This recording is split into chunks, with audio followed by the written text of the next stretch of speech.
Muscle building और bone health के बारे में क्या बताना चाहिए? घुटने के जो शिकायतें हैं स्पोर्ट्स रिलेटेड जो भी जिम्नास्ट रहते हैं, javelin throwing, the badminton and weight lifter and all yes. That. नमस्ते, स्वागत है आपका मेरे चैनल में फिटनेस बाय अनिल। आज हम बात करेंगे फिटनेस और ऑर्थो लॉन्जेटिविटी के बारे में। इसके लिए आज हमारे साथ जुड़े हैं एक खास guest, orthopaedic surgeon Abhishek Shinde.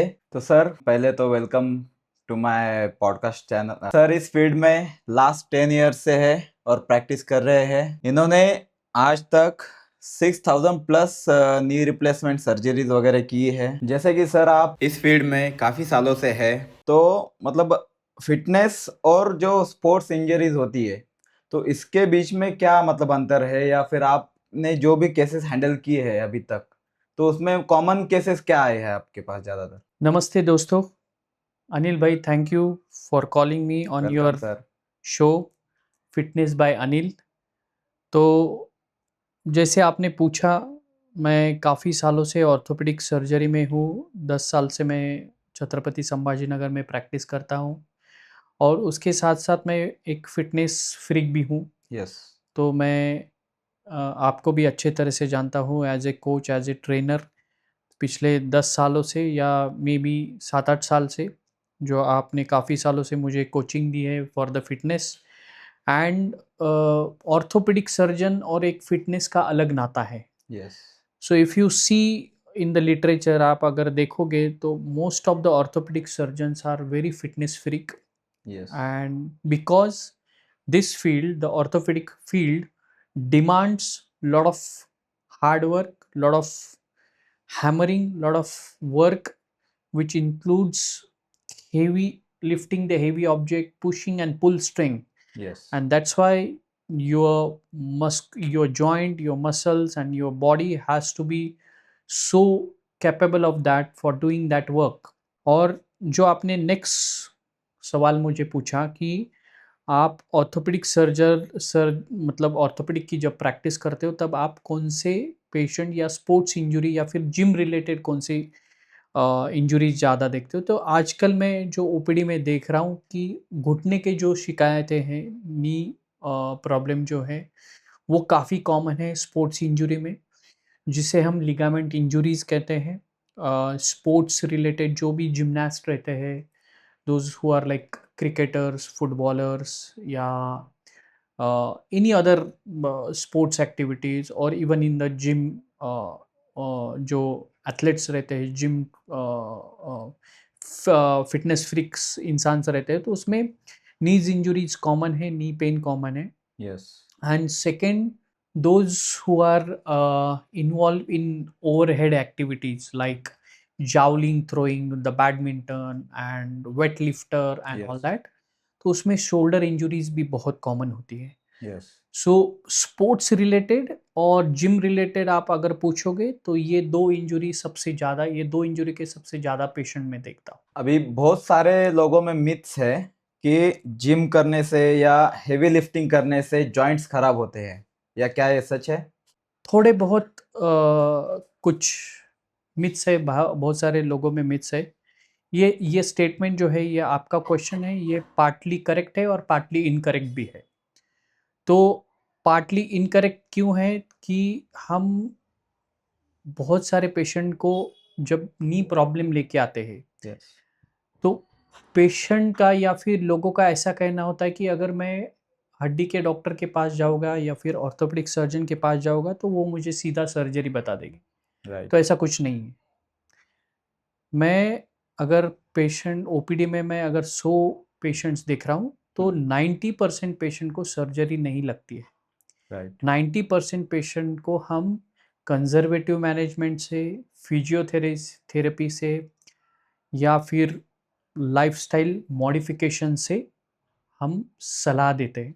और लाइफ़स्टाइल मॉडिफ़िकेशन में मेरी सबसे जो इम्पोर्टेंट सलाह रहती है लोगों को, वो ये रहती है कि आप फ़िटनेस के ऊपर ध्यान दीजिए, आप जिम के ऊपर ध्यान दीजिए। तो ये जो मिथ है कि जिम जाने से घुटने खराब होते हैं, तो ये गलत है। मैं तो उल्टा ये सलाह देता हूँ कि अगर आपको अगर घुटने की लाइफ बढ़ानी है तो घुटने से रिलेटेड लोअर लिम्ब के एक्सरसाइजेस आप ज़्यादा करो, यस जैसे लेग प्रेस है, यस स्क्वाट्स है, लंजेस है, लेग एक्सटेंशन है, लेग कर्ल यस है। तो आप जितना आपके low thighs muscles, quadriceps, hamstring, glutes, calf muscle जितना आप स्ट्रॉन्ग करोगे उतना आपकी घुटने की शिकायत कम हो जाएगी। राइट और सेकंड थोड़ा सा पार्टली करेक्ट है जो मैंने बोला कि हेवी वेट लिफ्टिंग से, यस तो वेट लिफ्टिंग इतना ही करना चाहिए जितना आपका शरीर, आपकी बॉडी आपको परमिट करेगी। राइट और weight lifting should be under the guidance of proper training.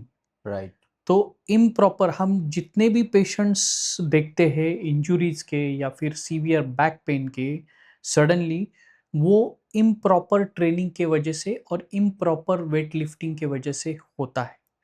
Particularly दो तीन चीज़ें जो है, और डेडलिफ्ट थोड़ा सा मैं थोड़ा सा उसको अवॉइड करना चाहिए मतलब ऐसा। हाईलाइट करना चाहता हूँ, वो यस अवॉइड करना चाहिए क्योंकि उससे स्पाइन या स्लिप डिस्क के चांसेस बहुत ज़्यादा होते हैं। डेडलिफ्ट आप करिए लेकिन बहुत स्टेप बाय स्टेप, यस या फिर उसका जो form and technique form and जो टेक्निक है इज रहता है ऐसा। वो थोड़ा सा अलग, या जैसे आप सजेस्ट करते हो कि back extension is much better. Yes so ऐसे थोड़ी थोड़ी चीज़ें जो प्रॉपरली ट्रेनिंग या ट्रेनर के गाइडेंस के अंडर ही होती है। यस तो so this is my answer to your question. Yes तो जैसे आपने बताया कि लोअर लिम्स अच्छे से ट्रेन करनी चाहिए, तो बेसिकली नीज पर या फिर जॉइंट जो भी है अपने ना, तो अगर मसल उतने अच्छे से ट्रेन करेंगे आप, तो मसल बेसिकली अपना शॉक ऑब्जर्व का काम करता है। तो करेक्ट जो भी इंटरनल या एक्सटर्नल इम्पैक्ट आएगा आपका, तो पहले मसल पे जाएगा। अगर मसल ही आपका स्ट्रांग नहीं है तो डायरेक्टली करेक्ट, बोन पे जाएगा, बोन में या हेयरलाइन फिर फ्रैक्चर्स होंगे, या फिर डायरेक्टली जॉइंट पे जाएगा। करेक्ट। नेक्स्ट अभी और भी मिथ्स रहते हैं लोगों के कि नी पेन है या थोड़ा भी लाइट भी पेन रहा या कुछ रहा, तो उन्होंने स्क्वाट करना चाहिए या रनिंग करना चाहिए या नहीं, इसके इस बारे में आपकी क्या राय है? बहुत अच्छा सवाल है। बहुत सारे लोग मेरे जो जिसे हम यंग अर्थराइटिक नी कहते हैं, याक जिसे बोलते हैं, यंग पॉपुलेशन जो 30s और 50s के बीच में आते हैं, ओके और वो लोगों में शुरुआत करते हैं कभी कभी और जाते हैं नी में, जिम में जाते हैं न्यू बिगिनर, और उनको ऑब्वियसली ट्रेनिंग के बाद पेन चालू होता है, या फिर वो बीच में फिर उसके वजह से जिम ड्रॉप आउट करते हैं या फिर ट्रेनिंग ड्रॉप आउट करते हैं। तो बेसिकली आप कोई भी चीज़ की अगर शुरुआत कर रहे हो, या फिर जिम की हो, योगा की हो, या फिर कोई कोई भी रेजिस्टेंट ट्रेनिंग की, तो इनिशियली आपको वो पेन होने ही वाला है। राइट तो once your body is accommodated and habituated with that, वो जो पेन है पर्टिकुलरली वो धीरे धीरे कम हो जाता है। जो और वो पेन जो रहता है वो मसल एक से रहते हैं। मसल जो हम स्ट्रेच करते हैं, जो ब्रेक डाउन करते हैं मसल फाइबर लिगामेंट को, मसल के साथ मतलब मसल जब फाइबर स्ट्रेचिंग करते हैं थोड़ा स्ट्रेचिंग करके, लिगामेंट्स वगैरह भी तो थोड़े बहुत स्ट्रेच हो स्ट्रेच जाते होते हैं। हैं। एंड जिन लोगों को नी पेन है तो उन्होंने स्क्वाट करना नहीं चाहिए या नहीं चाहिए, तो मैं कहूँगा कि आपके स्क्वाट के वजह से नी पेन नहीं बढ़ेगा।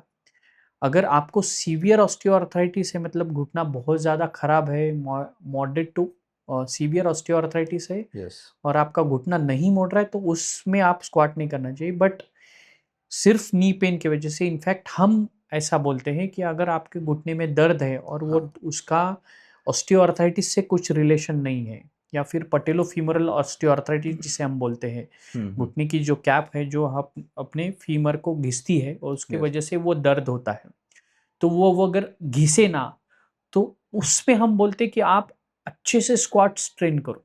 राइट तो आप स्क्वाट्स, ग्लूट्स और हैमस्ट्रिंग जितना अच्छे से ट्रेन करोगे उतना पर्टिकुलरली आपका पटेला का जो ट्रैकिंग है वो इम्प्रूव होगा। यस और पर्टिकुलरली जो मसल है वियोमो वास्टस मीडियालिस ऑब्लिकस यस जो मीडियली रहता है, तो वियोमो मसल आप अच्छे से ट्रेन कीजिए तो आपका नी पेन चला जाएगा।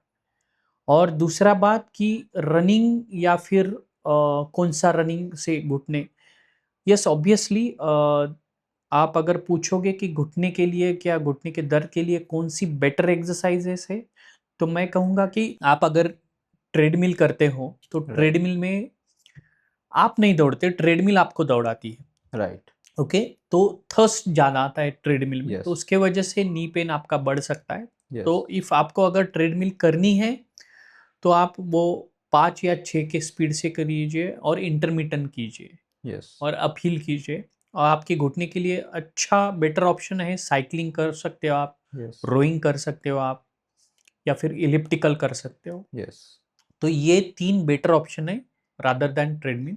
यस लेकिन रनिंग, घुटने में दर्द है इसलिए रनिंग मत अवॉइड कीजिए। आप रनिंग कर सकते हो but with the limited speed, yes and ground run is much better than run on the treadmill treadmill. Yes treadmill पे कैसा कि एक पाथवे सेट रहता है और स्पीड सेट हो जाती है अपन जो भी करते हैं समझो ऐसा। करेक्ट। तो बॉडी को हैबिट नहीं रहती कि सेम स्पीड से चलने की या दौड़ने की। तो उसके वजह से भी जो अभी ज़्यादातर ट्रेडमिल्स में मैं देखता हूँ कि सस्पेंशन अच्छे नहीं होते ट्रेडमिल के। करेक्ट। तो जो एक्सटर्नल इम्पैक्ट जो आ रहा है आपका, जैसे मैंने पहले बताया कि जो आपके अगर मसल स्ट्रांग नहीं है, जैसे कि टिबियालिस एंटीरियर फाइबर हो गया या काफ के मसल हो गए, तो ये अगर अच्छे से स्ट्रांग नहीं है आपके तो डायरेक्टली इम्पैक्ट आपके जॉइंट पे जाएगा। एग्जैक्टली। तो इसलिए मतलब आउटसाइडेड रोड रन भी नहीं, गार्डन रन या फिर ब्रिस्क वॉकिंग। ट्रैक पर, हाँ ट्रैक रन ये कर सकते हैं आप, बट ट्रेडमिल पे ज्यादातर रन अवॉइड कीजिए। करेक्ट। इंक्लाइन वॉक वहाँ उस पे कर सकते हैं कर आप, वो सकते हैं, यस, बेनिफिशियल है। बेनिफिशियल। अभी जिम्स के अंदर हम बात करते हैं कि कोर स्ट्रांग होना चाहिए।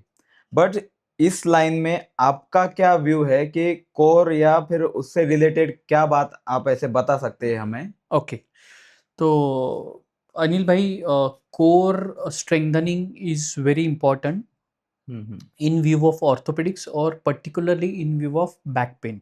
यस अगर आप देखोगे, व्हेन यू सिट और व्हेन यू स्टैंड, आपका स्पाइन और बॉडी पोस्चर को हम्म आपके abdominal core muscle and back muscle support करते हैं, पूरे राइट स्पाइनल कॉलम को। राइट अगर आप देखोगे या ज़्यादातर हम अगर ओपीडी में पेशेंट्स जो देखते हैं बैक पेन के, वो किन में कॉमन है?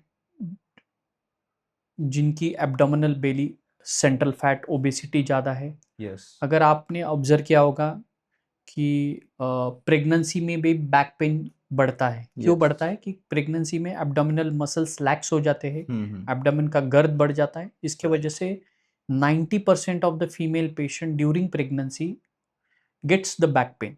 Right Okay, so that's why strengthening your core is very important if you want to support your back. And जो भी आप मतलब जब क्रॉस ट्रेन करते हो या फिर any cross type fit of करते हो, एक्टिविटी तो जो सारी मतलब चीज़ें जो स्ट्रेंथ आती है वो कोर मसल से आती है। राइट अगर आपको बैक प्रॉब्लम है तो आपको बैक मसल के साथ साथ कोर मसल भी स्ट्रेंथ करना उतना ही ज़रूरी है। यस। अभी जैसे कि कोर मसल्स में आते हैं, सिर्फ लोगों को मिथ्स है कि कोर में सिर्फ पेट के मसल आते हैं, ऐसा नहीं है। कोर मसल में 3 मेजर मसल ग्रुप है। एक ग्लूट्स, ग्लूट्स का मसल ग्रुप है। उसके बाद ट्रांसवर्सेस एब्डोमिनल्स, उसके बाद एरेक्टस स्पाइने वर्टिब्रस, ये तीनों को मिला के कोर बनता है। और उसको सपोर्टिव मसल रहते हैं अपने हिप फ्लेक्सर्स वगैरह। कुछ क्लाइंट्स मुझसे पूछते हैं कि बोन्स वीक है या फिर उस टाइप के कुछ क्वेश्चन आते हैं, तो मसल बिल्डिंग और बोन हेल्थ के बारे में क्या बताना चाहेंगे आप? बहुत अच्छा सवाल है अनिल। आप अगर लिटरेचर उठा के देखोगे, मतलब जैसे हम कोई भी स्टडी जो साइंटिफिक डाटा रहता है, यस आप अगर लैंसेट का पब्लिकेशन खोल दीजिए, Lancet is very good research journal. Hmm. तो उसमें क्लियर कट मेंशन किया गया है कि resistant training exercises is very important. So मैं हमेशा मेरे ऑलमोस्ट सभी पेशेंट को या फिर सभी जो आफ्टर 30s 40s में, उनको वही बोलता हूँ कि आप सिर्फ कार्डियो या फिर सिर्फ योगा मत कीजिए। Yes it should be, your exercise should be a combination of all this thing. Yoga right आपको स्ट्रेचेबिलिटी देगा, फ्लेक्सिबिलिटी देगा। यस कार्डियो आपकी हार्ट स्ट्रेंथ इंप्रूव करेगा, lung strain, but resistant training exercises is very important yes if आपकी bone health, देखिए bone health किससे बनती है, कैल्शियम विटामिन डी से बनती है, राइट काफ़ी सारे हार्मोन से बनती है। राइट तो आप मसल स्ट्रेंथनिंग करोगे तो आपका ऑटोमेटिकली विटामिन डी लेवल भी बढ़ता है। राइट तो वन थिंग इज आपको सन एक्सपोजर से भी मिलता है, यस बट आप जितना एक्टिव रहोगे, जितना फिट रहोगे, मसल स्ट्रेंथन जैसे करोगे, कि उसके मतलब वजह से भी बोन हेल्थ हाँ अच्छी होती है। राइट तो definitely muscle strengthening and bone health goes hand in hand. If your muscles are good, which are supporting your body structure, your yes bony health is good, your joints are good. Yes So आप देखिए जो foreigners रहते हैं, those who are involved in these resistant training exercises, रेस्टेंटेनेंस they live longer, yes their bones support their उनमें osteoporosis नहीं होता है, yes osteoarthritis नहीं होता है। Right So definitely it is hand in hand. Right अभी वर्कआउट के बाद का पेन और इंजरी का पेन, जैसे कि जॉइंट में हो या फिर मसल में हो या जो भी बॉडी में हो सा, तो उसमें क्या डिफरेंस है मतलब? बहुत सारे, मतलब आप भी जिम करते हो, मैं भी करता हूँ, बट वर्कआउट के बाद का जो पेन रहता है वो एक शॉर्ट टर्म ड्यूरेशन के लिए रहता है। राइट ओके, आप अगर उसको अच्छे से वर्कआउट के बाद अच्छे से स्ट्रेचिंग करोगे, अच्छे से उसके मसल को रिलैक्स करोगे तो वो पेन चला जाता है। राइट जैसे आपको पता है कि हम मसल्स ब्रेक करते हैं वर्कआउट के टाइम राइट और वो बनते हैं स्लीप के टाइम। राइट अगर आप बॉडी को वर्कआउट के बाद अगर अच्छे से आप रेस्ट भी देते हो, प्रॉपर डाइट भी फॉलो करते हो as per your body protein intact and all that, हाँ एंड अच्छा स्लीप भी लेते हो, तो आपका पेन वो चला जाएगा।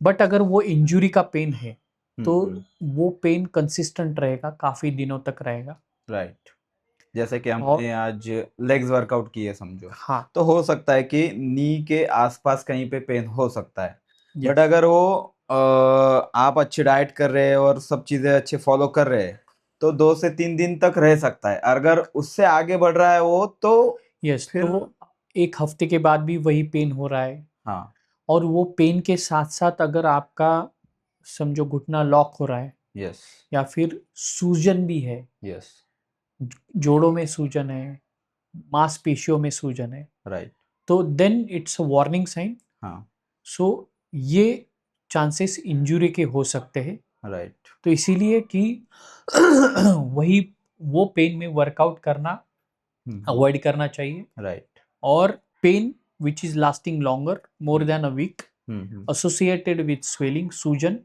associated with numbness, यस तो आपको जाके डॉक्टर की, ऑर्थोपेडिक सर्जन की सलाह लेनी चाहिए। राइट जैसे कि वर्कआउट के टाइम या फिर कुछ एक्टिविटी करते समय जॉइंट्स में क्रैकिंग की आवाज आती है या थोड़ी कट कट की आवाज आती है, तो वो भी कुछ डिसीज हो सकता है ऑर्थो में या फिर वो उस नॉर्मल टाइप ऐसे? हाँ अनिल भाई, वर्कआउट के टाइम या फिर आप चलते हो, उठते हो, बैठते हो, अगर आपके जोड़ों में कट कट आवाज़ आती है हाँ तो हाँ वो बहुत नॉर्मल चीज़ है। ओके मेरे भी जोड़ों में कभी कभी आवाज़ आती है। आप सोचिए कि आप 7-8 घंटे की नींद लेते हो या फिर 7-8 घंटे की ट्रैवलिंग जर्नी करके आते हो व्हीकल में, तो आपकी बॉडी जकड़ जाती है, राइट और जब आप स्ट्रेच करते हो तो तब आवाज़ आती है नॉर्मली। इवन आप घुटना मुड़ते हो तो सीधा करते हो भी कभी कभी आवाज़ आ सकती है। तो ये प्रिटी नॉर्मल है, यस बहुत नॉर्मल है। लेकिन अगर वो आवाज़ के साथ साथ आपको दर्द है, सूजन भी है, जकड़न भी है, और लॉकिंग भी है, ओके और एक्टिविटी आपकी रेस्ट्रिक्ट हो रही है, yes then it's a warning sign. Okay तो सिर्फ आवाज़ आना नो इशू, बट आवाज़ के साथ ये सारी चीज़ें हो रही है तो yes, it's a warning sign, then you have to consult your तो ऑर्थोपेडिक ज्यादातर सर्जन। लोग क्या है कि स्प्रे करेंगे या फिर कुछ क्रीम्स वगैरह अप्लाई करेंगे, मतलब एक तात्पुरता उनको रिलीफ मिलता है, बट वो अवॉइड करते हैं डॉक्टर्स के पास जाने से नहीं, कि डॉक्टर के पास जाने बाद ज्यादा ही कुछ हो जाएगा या नहीं ऐसा? ऐसा कुछ नहीं है, बट आप कभी कभी लोकल रेमेडीज भी कर सकते हो, हॉट फर्मेंटेशन या फिर आइस पैक, कुछ एंटी इन्फ्लामेटरी स्प्रे भी यूज कर सकते हो। बट इसके बाद भी अगर नहीं हो रहा है तो then it is always advisable to consult, go and meet your doctor. Okay, right, yes. Yes. अभी हम रैपिड फायर लेंगे। वॉकिंग या रनिंग? अपहिल वॉकिंग, योगा या weight training? Weight training, ice या हीटिंग? बोथ। मोबिलिटी या stretching? Obviously both, but stretching is important before your exercises, हाँ हाँ, and mobility is also important, so both are important. Yes. अगर ये video आपको informative लगा हो तो ज़्यादा से ज़्यादा शेयर कीजिए और ऐसे ही इन्फॉर्मेटिव वीडियोस के लिए मेरे चैनल को सब्सक्राइब कीजिए। मिलते हैं अगले वीडियो में, तब तक के लिए take care and stay fit.